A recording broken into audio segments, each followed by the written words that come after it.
recording to everyone here after the session.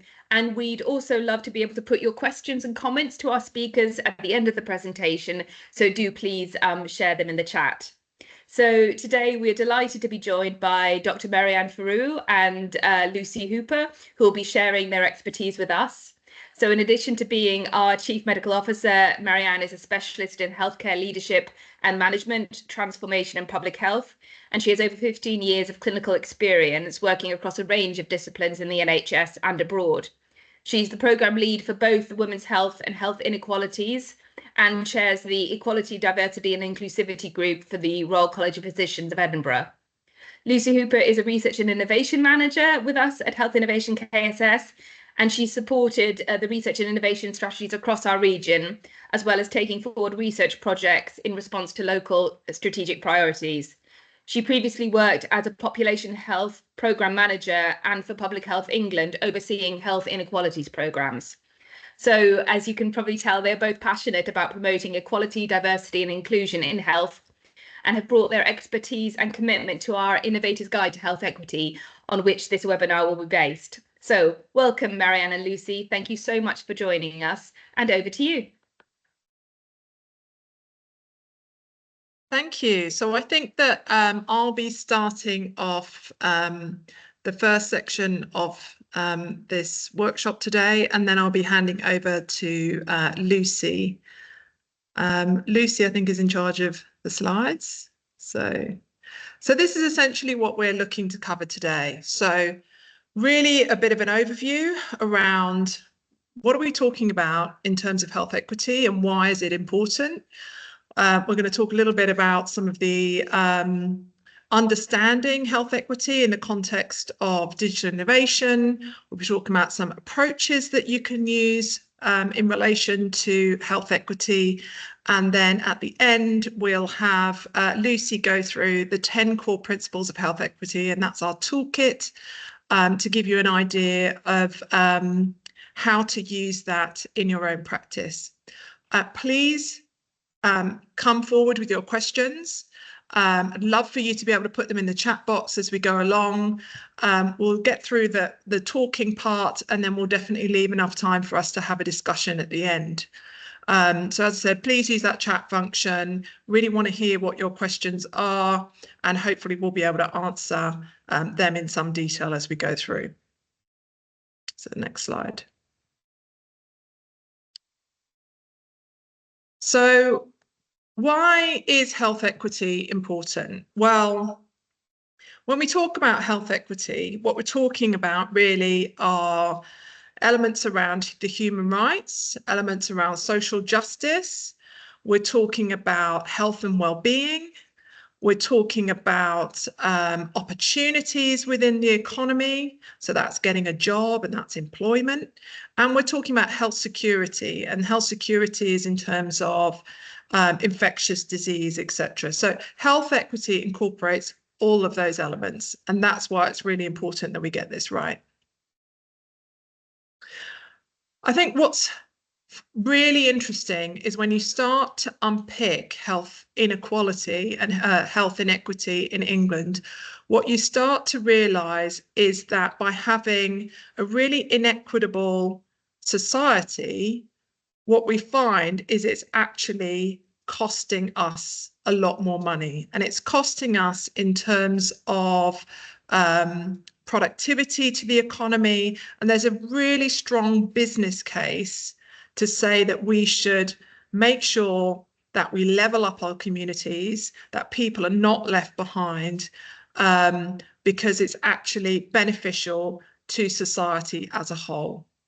So this is one of the reports that came out. If you're interested, we'll put the link in the description box below, have a read. But it's a really great report in terms of, again, bringing that business case to the table around why we should be looking at inequity in England. But what do we mean when we talk about health equity? Well, what we're really talking about is that everybody has an opportunity to have the highest level of health. And what that means is that we need to be focused on a lot of the efforts around addressing avoidable inequalities within our society and ensuring that every population health group has the right conditions for optimal health. Because what we know is that there are inequalities that are baked into their system. That mean that some people are born with quite a significant disadvantage through no fault of their own. And, you know, for an example, that could be around racism, that could be around being born into a low socioeconomic household. There are lots of different reasons that mean that inequities exist within our society that are unfair. And what we're hoping to do is to address some of that unfairness that is baked into the system. So health inequities are systemic, avoidable, unfair and unjust differences in health status and mortality rates, and in the distribution of disease and illness across population groups. What I think is really important is this last sentence, which is they are sustained over time and generational and are beyond the control of individuals. So when we use comments like, well, people should just pull themselves up by their bootstraps, we're not taking into account that these unfair differences exist. And we have a society that means that some of these issues are beyond the control of individuals, and we really need to start thinking about things within a systemic way, a much broader way to actually support people to achieve their potential.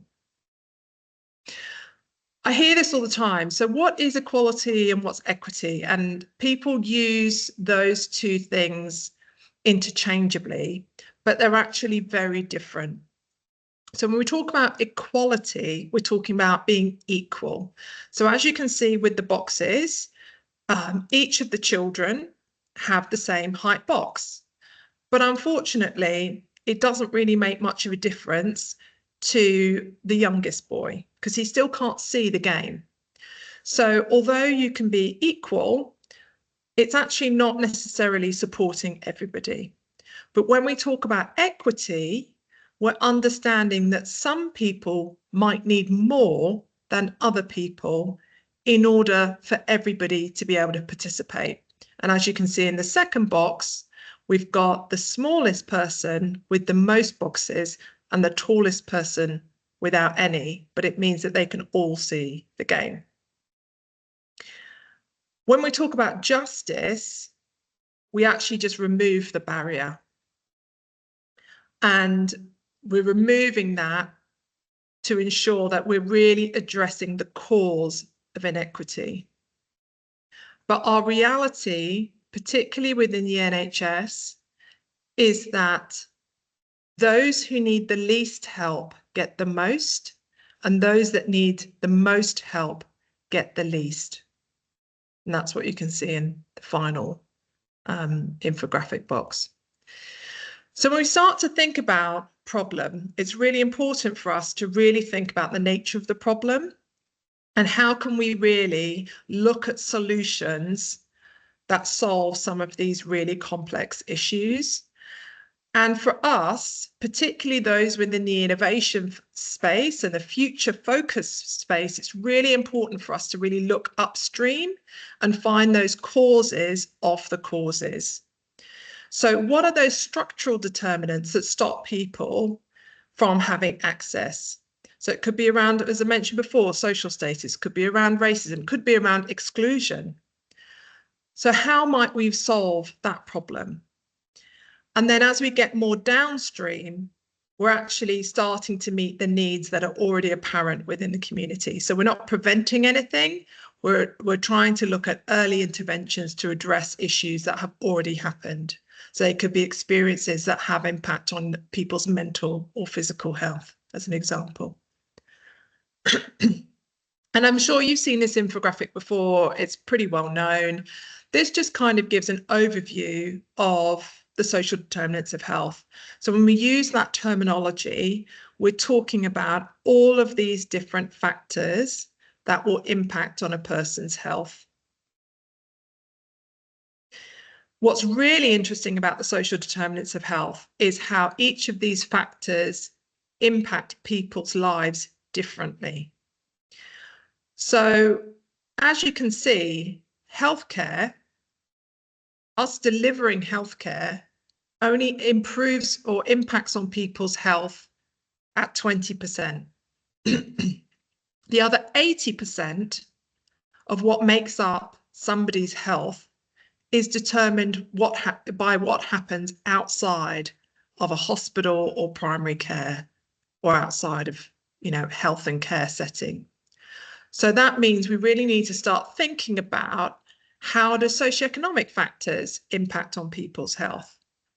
A massive 50% of your health can be traced back to what postcode you live in. What is your physical environment like?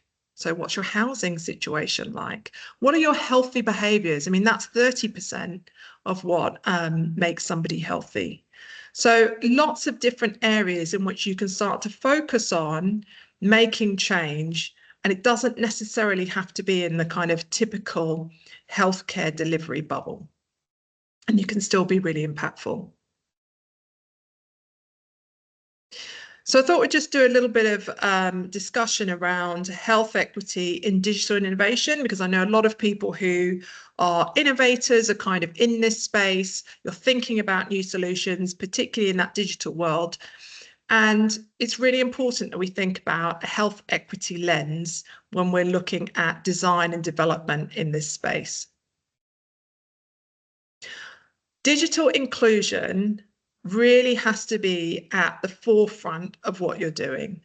So digital inclusion is actually a social determinant of health. It is one of those factors that we just talked about that will impact on someone's life. And that's because, as you know, we live in a digital world at the moment. We live in a world where, a huge amount of our lives is on the internet, is on social media. Most people's jobs will, you'll be expected to use a computer. So we've got phones, computers, everything, within our lives, most of it is digital. But there are issues around who's included within that space. So there's an expectation that, well, everybody uses a phone. Well, actually, not everybody does use a phone. There are about 13% of our population that do not use a phone. And if we look at the differences even deeper below that, of that 13% that don't have access to a mobile phone, the majority of those people are women. So really thinking about who are we excluding when we just go to a digital solution. So that's a really important part to think about, to ensure that whatever you're developing, we are thinking about everyone within the population, not just the kind of most affluent people within our society. So we've got a really great list here, which puts down the people who are the most likely to be excluded if you go down a digital innovation route. Unsurprisingly, older people will make up the vast majority, and we're talking about people over 75. I'm sure most people understand the reason why for that. They grew up in a generation where a lot of these digital innovations and advancements didn't exist. Not everybody is digitally literate in the older generation. Of course, you will get outliers. You will get that 86-year-old that is on Facebook and, uses an iPad, etc. But the vast majority don't. I think it's also really important to think about in the older age group, the impact of aging and dementia, and how people may well need to have a carer or a helper assist them with using a digital device. We also know people within economically disadvantaged groups. They may well have a phone, but they don't necessarily have the credit to run the phone or have the internet. They might not have a device that is even linked to, you might have a device that's not a smartphone. And, the cost of the device is a really important factor within that group. Within inclusion groups, we've got people that are experiencing homelessness. We've got people who are refugees, migrants, and asylum seekers. So, you know, again, this is another group that can easily be excluded. I think digital disabled people, you know, there is so much we could do within the digital space to really enable participation from those who have life-limiting conditions, but really need to think about how those people use it, either physically or for those who are visually impaired or hearing impaired. Again, it's being really thoughtful and looking at each of these areas to ensure that you have put that within your design and development. And assuming that everybody speaks English is probably one of the biggest issues that we see within health innovation, particularly when you go into very diverse cities. So we're talking about Birmingham, we're talking about London, we're talking about Manchester. Actually, these are areas that are more diverse. And, you know, you might actually have 50 to 60% ethnic minority groups within those cities.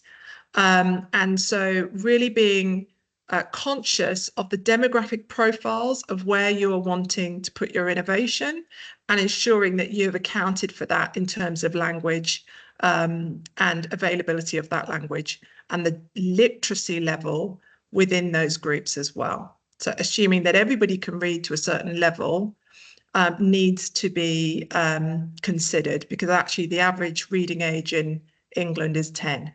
So, you know, again, really thinking about that within your design and development. So digital inequality, so we know that there is digital inequality that exists. We know that there are groups who are most disadvantaged, and therefore we're actually compounding health inequalities within those groups. So you might go in thinking you're solving one problem and you've actually caused another problem in another area. I think some of these statistics are just really important for you to hear. So understanding that 3.3 million households are in the lowest incomes in the UK. That's a really important message to hear. We're not talking about a tiny little group of disadvantaged people, socially disadvantaged people. This is 3.3 million and growing. So with the cost of living crisis, the level of social and socioeconomic disadvantage has grown over the last 3 to 5 years since COVID. So again, just really being mindful of that in whatever it is that you want to do. We have developed a digital inclusion framework. It's available online. It's a fantastic little toolkit that you can use. So if you do have a digital innovation, I'd strongly encourage you to access this, to work through the toolkit and ensure that you have incorporated all of the elements within it. If you do need assistance with it, please contact us afterwards. Claire will be able to link you in with some additional support if you require it. So again, something I mentioned about before, which is really around structural biases. So those biases, those inequities that are baked into our society, into our system. And because they're so deeply embedded, you might not even realize that you're being biased.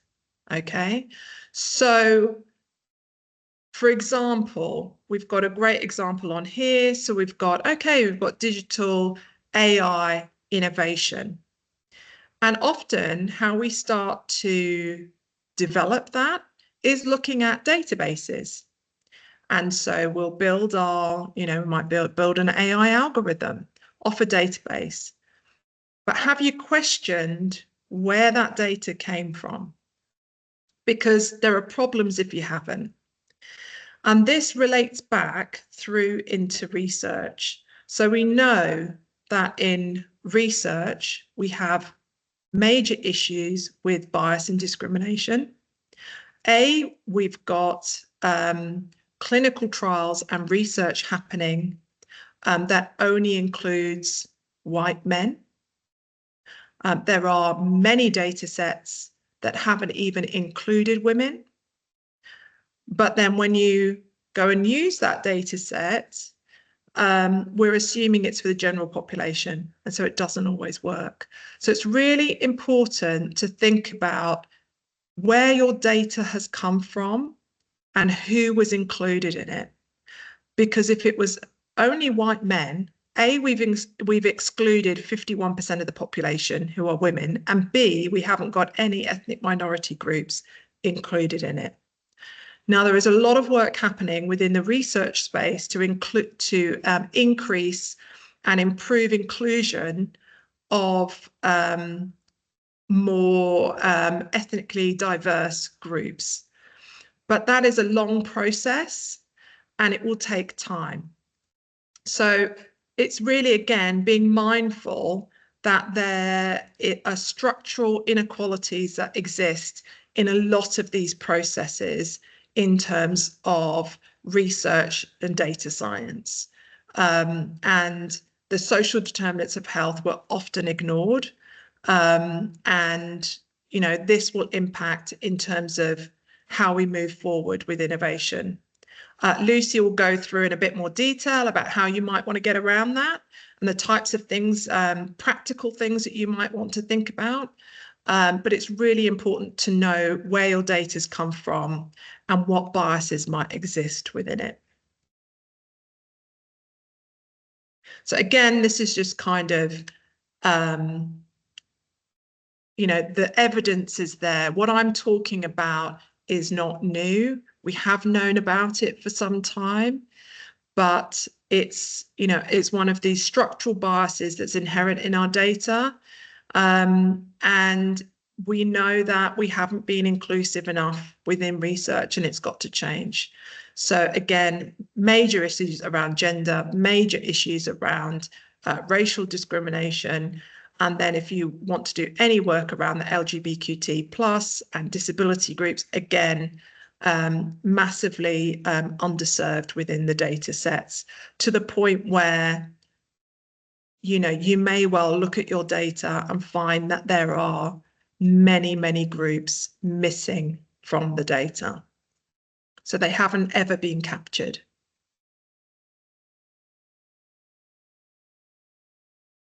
Next slide. Ooh. So, you know, I guess what I'm trying to say is we know about this. We've got, you know, issues in data. We've got issues with the design. So obviously, as you go to design something, we might be using data that kind of has, you know, a lack of representation of your population. And then we go to design something and we also bring our own bias into the design process. So the reality is we're all biased in some way. No one is bias free, but we really need to think about the biases that we bring into any situation. So, you know, this is why I strongly advocate for innovation teams to be diverse, to try to get away from this concept of groupthink. So if you have a lot of like-minded people, a lot of people with a very similar background, you can create your own little echo chamber where you think that, well, everything is fine, this looks good. And no one is kind of questioning to see where that bias might be. So again, being mindful in your design and development of whatever it is that you innovate, you may well be bringing bias into it. Think about it, reflect on it, and put some mitigations in place to stop it. I might just go back a bit, Lucy, because the other one I just want to talk about is around real world patterns of inequality and discrimination. So we know that there are groups who have unequal access to the resource allocations. We know that, as I mentioned before, everyone has biases. We know clinicians will bring bias into clinical decision making, and so there will be discriminatory healthcare processes. A lot of that is unconscious. People won't know that they're doing it. And then additionally to that, you may well be thinking about using data or evidence from another country and not really understanding that those two populations, the population of the UK and the population of that other country, are very different and will behave, our people and our populations will behave in very different ways. So again, that's just another level of thinking that you might need to apply to the work that you're doing. So these are some of the effects that bias can have on your data. So as I mentioned before, missing data is probably the most common thing that I hear about. There can be quite significant gaps. I think that, people can group ethnic minority groups, but for example, BAME is not a homogeneous group. People who are Black African, people who are Black Caribbean, people who are Asian, and there are lots of different countries within that. They will all behave differently depending on the situation. So really make sure that you're not just linking all of this data together and making a conclusion. Really drill down a little bit more to look for those differences. Otherwise, you might be compounding some of those existing inequalities. You might actually find some really interesting things within the data set, which is, for example, that one group is doing much better than another group. And learning about, well, what have we done with that group that's worked? And are there opportunities to kind of translate some of that learning and improvement into another area? Lots of biases can be around misdiagnosis, mistreatment, wrong prescriptions. As an example, cardiovascular disease is a great example of this for women. We know that there are multiple places where women are significantly disadvantaged in terms of cardiovascular care. As an example, if you're a woman and you have a heart attack in the street, you're 2.5 times less likely to be resuscitated in the street purely for the reason that you have breasts. And some of that relates back to how we train for resuscitation, and it is a male torso. So when you go and do a basic life support course, I'm sure you'll remember it's always a male Annie that you use for your resuscitation, but that has a real impact. When we get into and a woman has has symptoms of a heart attack, she is 2.5 or 3 times less likely to be actually diagnosed. She's more likely to be misdiagnosed. And of those women who are misdiagnosed from having a heart attack, you are 75% more likely to die. So there are some major inequalities in here, and often it's because of the way these biases have been linked into education and training. So that one around cardiovascular disease or heart attacks in a A&E setting, if you go onto Google and you look up heart attack and you click on images, all of the images that you will see are of men. And that's because when I was medical training, we learned it was a male perspective. I didn't realise when I was training as a medical student that women have different symptoms of a heart attack. And that's still perpetuated within medical training today. So there are lots of really interesting things that are happening that, you really need to be aware of and ensure that you're not bringing that bias into what you're developing. So I'm going to hand over to Lucy, who's going to talk you through the 10 core principles for health equity. As I said before, please use the chat function, put your questions in there, and we'll get to them at the end. Great, thank you, Marianne. Thanks so much for your context setting. And you've clearly highlighted that achieving health equity is a really complex kind of area, and there's no silver bullet to tackle it. So given that backdrop, you've developed the 10 core principles for health equity, where we can take a multifaceted approach and set out these 10 principles. So if we kind of look at things holistically and address things from multiple angles, we can kind of start to take some positive steps towards achieving health equity. So I'm hoping that most of you that have joined today will be familiar with these principles and have looked at the Innovator guide. So I'm going to talk through each of these principles, but using a real life example, a case study of an innovator that we've been working with called Diagnostics. So Diagnostics create and deliver test and service platforms that enable the early identification of diabetes through screening of at-risk individuals. They use wireless and sensor technologies to enable safe and secure diabetes testing at home. So they have a product, GTT at Home, which is a home oral glucose tolerance test, which provides clinic equivalent test results. And it's already listed on the NHS supply chain and is being used into NHS trusts. So I'll talk through each of the principles, drawing from this particular case study of how they've applied health equity throughout their development process. So the first principle, people, is about understanding the population and who the groups of people are that will be impacted by your innovation.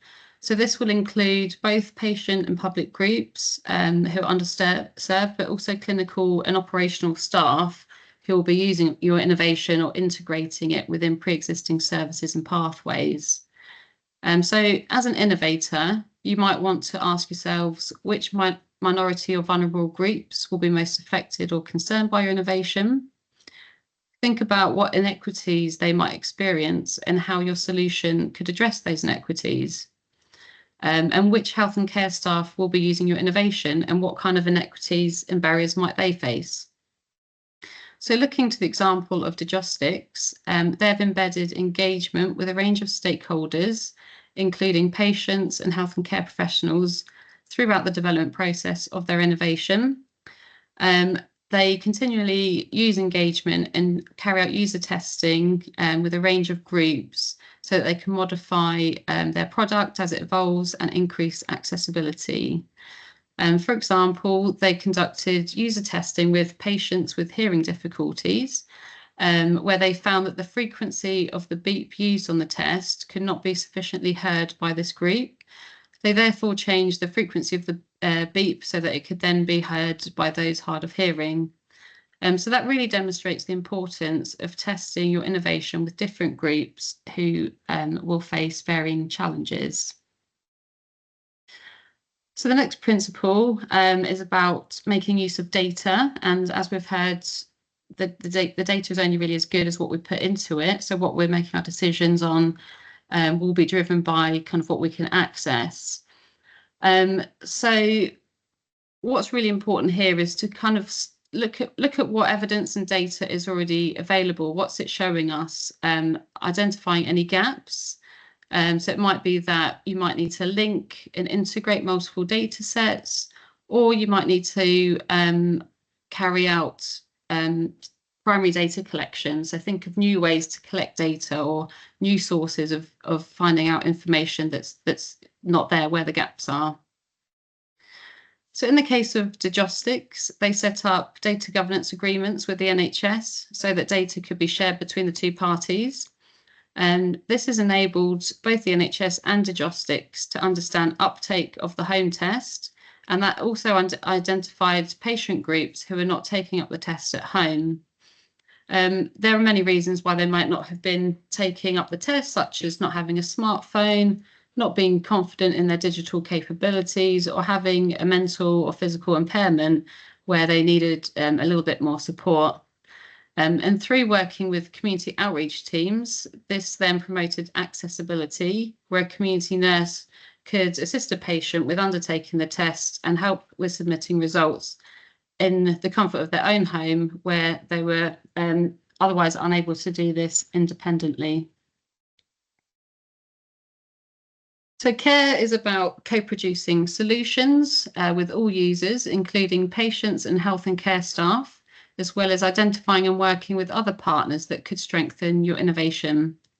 So through identifying and engaging with all stakeholders at the development stage, that's really important so that you can factor in different user needs at the offset, which will increase its likelihood of success in being able to reach all user groups. So it's important to obtain ongoing and meaningful engagement with diverse groups throughout the development process, so you can take on board a wide range and breadth of feedback and optimize your innovation so that it considers different factors and accounts for varying needs. And in the case of Diagnostics, they have embedded continual user testing within the development and rollout of GTT at home, which has ensured that the test is accessible to women being referred for at-home gestational diabetes testing. And for women who were unable to undertake the test at home, it was possible to make provisions that have ensured that antenatal staff are able to perform the test in clinic, and therefore ensuring that all women who need the test are able to access it, whether at home or in clinic. So the clinical principle is about understanding any workplace practices that may be contributing towards health inequalities and identifying any changes needed to be made in clinical practice. So innovators may wish to consider how any change or a new product or service will impact clinical staff and support through developing any training or solutions that need to be provided in order for successful implementation. It's also really important to consider what degree equality, diversity, inclusion best practices are embedded within clinical pathways, and if any solutions could be strengthened. It's also important to work with multidisciplinary teams who can help identify improvements and champion implementation. So Diagnostics have worked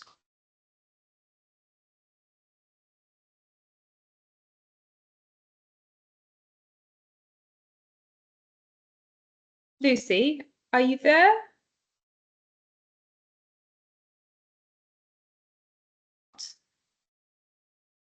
Oh, Can you hear me?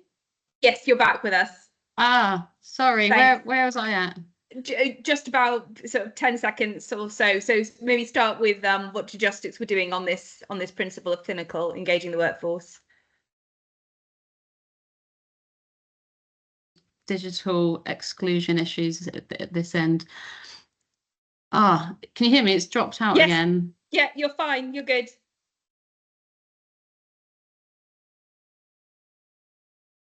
Maybe I spoke too soon.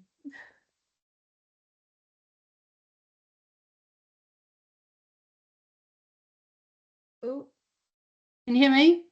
yes. Okay, sorry, it's saying I've got no internet, but I have. No, you're good at the moment. I think I'm back. Yeah. Sorry about that. Okay, Right. so Diagnostics have worked closely with clinics where they've embedded a designer within clinical settings who have identified any improvements they could make to the maternity care pathways. And they also provide training to staff so that they are confident in undertaking the test and submitting results. And they also provide a helpline if any kind of questions or queries arise. So they're also kind of looking externally and collaborating with the International Federation of Gynecology and Obstetrics to co-produce a digital maternity pathway that the GTT at-home pathway would then fit into. So yeah, here you can see how they've collaborated with a range of organisations and professionals kind of on the implementation side of things, but also kind of looking outside as well. So kind of taking a real holistic approach. So looking at digital, so this really refers to thinking through in what ways digital solutions can enable and improve access. And as Marianne touched on, we're also mindful about digital exclusion, which can lead to exacerbating health inequalities. So when you're working on a digital solution, you might want to consider what adverse impacts or unintended consequences could result from your digital solution, and think through which minority or vulnerable groups would be negatively impacted, who's at risk of exclusion, and how could you then minimise those? What steps could be taken to kind of bridge those gaps? So in the case example of Diagnostics, although their innovation is purely digital, they also offer a non-digital option through having sending a prepaid envelope to a user where they could then submit their results back to. So they still post the test, but then instead of having to download any software and upload it, they can then kind of post back the test results. And that also helps mitigate against other barriers of kind of travel and financial barriers around having to pay for parking and so forth if they had to attend the clinic. And as kind of we mentioned earlier, we do have the digital inclusion framework that I believe Claire's put in the chat, and we can share that if you don't already have access to that. So the financial principle relates to constraints that people may face in accessing care. So think about transportation or prescription costs, and thinking about what step. Yeah. Sorry, I just wanted to say, for me, there's a lag on the slides, and I think someone has liked my comment in the chat. We're still on slide 4, clinical. I'm just going to say to everyone, if Lucy can't sync her slides, I think you should be able to manually go ahead on your own interface, but also we will share the slides with everyone, so you won't miss out. Shall I stop sharing and reshare? Maybe that will help. That might be good to try. Sorry about these technical glitches. Okay, let's go again. But yes, I put in the chat, I've tried to link to sort of articles as people have gone along of the talking. So things that Marianne were referring to, everyone you should have. So you do have the digital inclusion on there, as well as obviously the health equity guide. If I can say our next Innovator webinar, I'm going to put the details in the chat, is on the digital inclusion framework. So if you'd like to hear more about that, do please come along. And just give Lucy some time to try sharing her slides again. And do you know what? My internet has a really fantastic habit of cutting out when I'm doing a big presentation to a large audience. It's always the way. And I upgraded it last year. They told me it was fibre, but I don't think it is. I think I've been lied to by Vodafone. Well, we're on the sharp end now about the difficulties if you are getting digital support from the NHS, for example, the problems you can have. Right. Has that come through? It's very slowly chugging its way. Is it? Oh, no. I've got it. Yep, I've got it too now. Perfect. Lovely. Thank you. We're on finance? We're on number 6, finance. You're good to go. Fantastic. Okay. So, thinking about financial barriers, they will include various challenges. So things like prescription costs, transportation costs, and they will be particularly prevalent for those who are kind of facing challenges such as through the cost of living crisis. So this is really about encouraging innovators to consider how they can demonstrate financial benefits of their innovation, but also thinking through any steps that they could take to minimise some of those kind of barriers for patients themselves. So innovators may want to demonstrate kind of cost savings through earlier diagnosis and detection, improved outcomes or prevention of secondary events, or just in terms of time saved in different health and care settings as well. So there are different financial kind of impacts and benefits that could be demonstrated. So looking at Diagnostics, GTT at home is carried out at home, so that automatically kind of mitigates against the financial barriers around travel, and also having to take time off work, which could be inconvenient, or kind of having to sort childcare support to attend a clinic, and yeah, they kind of don't have to worry about travelling costs, particularly if they live in an area that's particularly far away from a clinic.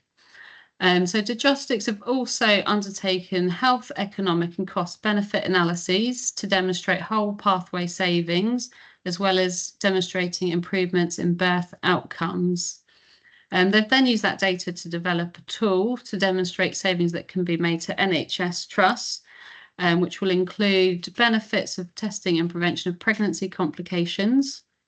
And the model is also able to factor in different variables that trusts might have, which will gain an accurate understanding of the benefits that can be made, which are unique to their organisation. And I hope this goes ahead. Hopefully you can see number 7 now. So you're good. Great, it's working. So PLACE considers the wider infrastructure and the geographical barriers that people might face, and encourages innovators to identify mechanisms that can be put in place to reduce those. It further encourages us to identify those at risk, for example, through from areas of social deprivation, remote, rural and coastal areas, and further considers how inclusive environments could be promoted, such as ensuring a physical location has wheelchair accessibility, and that there is an awareness of different needs which will be planned and catered for in advance. So yeah, as already mentioned, as Diagnostics is an at-home test, they kind of mitigate against a lot of these kind of physical infrastructure barriers, and there are options to provide people at home, provide support to people at home or in clinic, depending on what is more convenient to them. So number 8, climate, refers to considering communities who will be susceptible to climate change, which could include kind of extreme weather, such as flooding or receding coastline, and encourages innovators to identify ways that can contribute towards the NHS net zero ambitions as well. So you might want to kind of reflect on what minority groups would be affected by climate change in relation to your innovation. How can your innovation contribute towards minimising social or geographical impacts of climate change?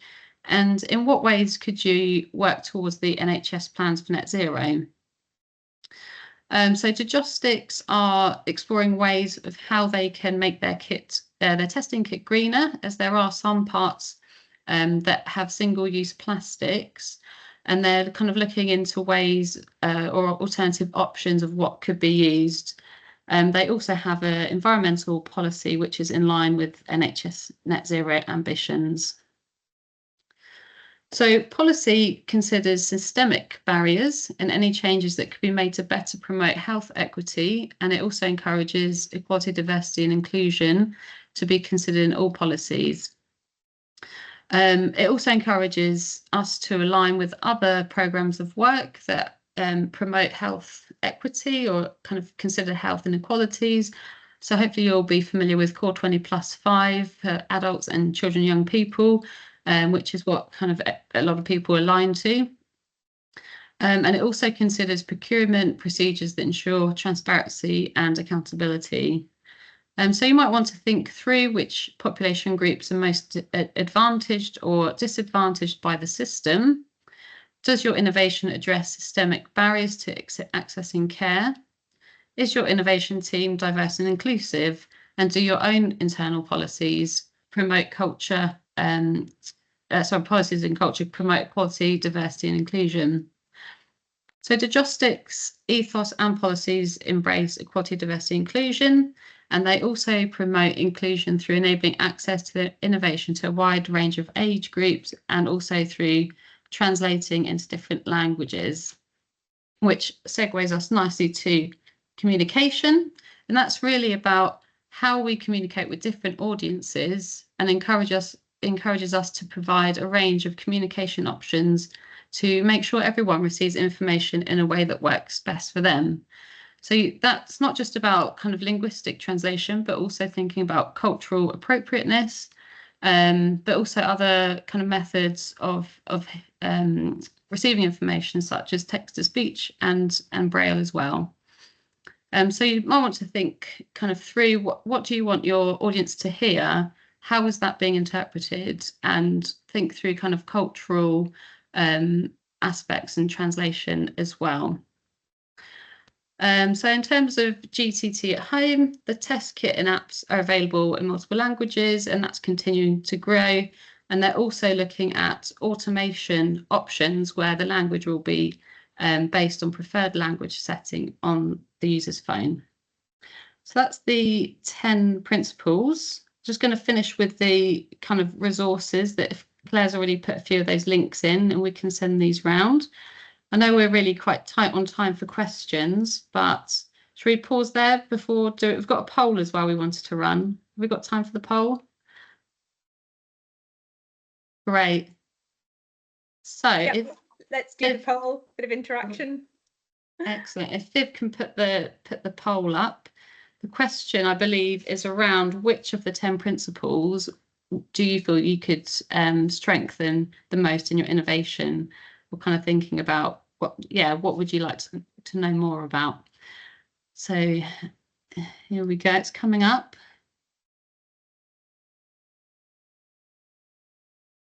I don't know what that means.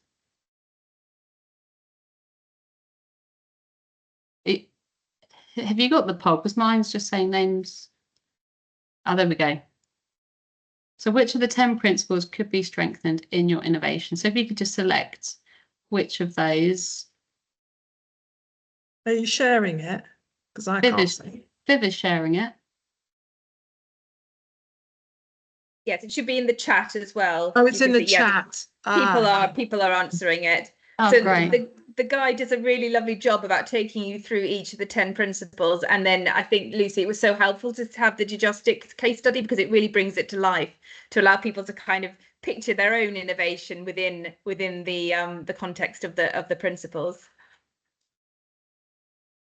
So whilst people are doing that, why don't we start with some questions that have come through? Yeah, so there was a question, let me go back to it. Basically around due to historic exclusions and the systemic problems we have with various aspects of our cultural backgrounds to healthcare. Someone's asking, there's therefore a huge barrier for innovators to working to develop products and services for those people affected. So what more do you think that the industry sector should be doing to support innovators who are breaking this new ground? Yeah, so I think for me, the biggest part is awareness. So I think that some of the biases we're talking about are so deeply baked into the system that people don't even realize that they're there. And so a lot of the work that I do is just raising the profile around those biases, because actually when people know that they're there, they do try to do something about it, or they do think about that within their approach in terms of design and development. On a longer scale, we absolutely need to change some of our policies, processes, legislation, but we know the reality of that takes a long, long time, and I don't think we can wait. So, for example, we know that there is bias and discrimination in AI, but to get legislation around that may well take 5 to 10 years. But should that stop you from doing something now? I believe it shouldn't. So I think that these are some practical tools and approaches that you might want to take in thinking differently about what you do. One of the easiest ways to do that is to just have a diverse team. If you've got different people that you're working with all different backgrounds, different ages, genders, people with different lived experience, a lot of this stuff will come through because people will talk about how they use this in their everyday lives. They'll go, oh, you know what, I use it like this, or my family members use it like this. And somebody else will say, oh, well, actually, we use it like this. So it will naturally come to the table. So that's a very simple way for people to think about becoming more equitable. And then the layer down is really digging deeper into those 10 core principles. We do have an assessment. We have a list of questions that you can actually take your team through to do an assessment of your innovation to see where you are within the health equity framework, and also identify where some of those gaps might be for you. Yeah, absolutely. I mean, there's a related sort of comment in the chat at the moment about biases and how you deal with them and increasing awareness. And do you have any particular, I mean, I think probably most of us have had different types of bias awareness training in our organizations. But yes, are there any particular initiatives or pieces of work that you're aware of that you could particularly highlight and point people towards? So there is a lot of work coming out from women's health. So I think women's health is a particularly, is a really topical issue at the moment. Joining some of those women's health femtech groups or innovator groups is probably really helpful. You'll learn a lot. There are some great books out there. So I don't know if people have read the book Invisible Women. Really insightful. Lots of things that I learned in that book which I hadn't even thought about. It impacted women and impacted on their health. There are books related to racism, that again, built into into our system and structure, particularly built into medicine. So there's a lot of our colonial past that people might not be aware of that is deeply embedded within our medical training. So for example, we're in Black History Month. So, you might want to have a read around, the advancements that we have in obstetrics and gynecology were from the experimentation that happened on Black slave women. So that might be something you want to go and read about, and that links in very nicely with some of the inequalities that we see within, Black women are 4 times more likely to die during childbirth. They are 2.5 times more likely for their baby to die. So there are lots of these inequalities that have very deep-seated roots. And all I can do is encourage people to become more educated around this. As I said, there are lots of ways in which to do that, books, journals, podcasts, various different programs, Facebook groups. We can link you into groups within the LinkedIn space as well. I think someone so it's not said, just about sort of your job, but you it's need not to just kind of, this is something to it broaden is. out. I think that there's sort of general education and awareness, and then I think it is, let's narrow that down. So what is the innovation you're trying to achieve? What is it that you want to make change on? And really specify on that. So, what is that particular area that you're going into? And just start to pull some of the data. The data is openly available. Okay, I'm talking about national statistics that are from the census, that we can again link you in with, that open data to start to look at, well, which groups might be more affected than others, which groups might have poor outcomes in the space I'm particularly interested in, and just start from there. Because I think that health inequalities, and when we talk about health equity, it can be quite overwhelming. There's a lot there. I mean, I could talk for hours about it, but in a practical sense, what is it that I should be looking at? What should my team be looking at? And have we got the right people around the table to be having the conversation? That's where I would start. Brilliant. Thank you, Marianne. There's a question in the chat about, particularly, do you have any advice for innovators who are working on issues where the NHS currently engages and spends a lot? An example given is on external support to help address language barriers. Yeah, I mean, Lucy might be able to come in with some practical pieces, but I mean, we do a lot of work around, so the NHS spends a lot of money on the interpreter service, but when you actually get into the data, the number of clinicians that use the interpreter service is pretty low. So again, lots of reasons around that. A really core element for me around innovation has to be around clinical engagement. So yes, there's having patients and users at the center of that co-design and that co-production process. But if you do not have your clinicians engaged in your change, it will not work within the NHS.